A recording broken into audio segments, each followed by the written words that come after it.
जबले रही जान में जान तबले राखी बनवाए आई, कि जबले रही जान में जान तबले राखी बनवाए आई। तू टेंशन मत ले दीदी, तू टेंशन मत ले दीदी, मोलो के बाद राखी बनवावे आई। बहिनी तोहरा के कबो ना भूलाई। कि 2022 में कुछ खास किया जाए, कि 2022 में कुछ खास किया जाए। जिनके पास नहीं है बहाना, कि जिनके पास नहीं है बहाना, अपना हाथ उसके पास किया जाए। लाखों में बहिना हमारे भाई, कि विधाता ये दुनिया के कितना सुंदर बनैले बा। बनल रहो भाई बहन के प्यार, बनल रहो भाई बहन के प्यार, यही खातिर रक्षा बंधन बनौले बा।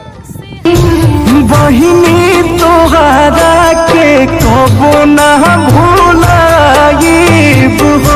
जब लोग वीडियो अच्छा लागल रक्षाबंधन के तो ज़्यादा से ज़्यादा प्यार करम, ज़्यादा से ज़्यादा वीडियो को शेयर करम जा। अगर वीडियो अच्छा लगी तो ओकरो से ज़्यादा शेयर करम जा।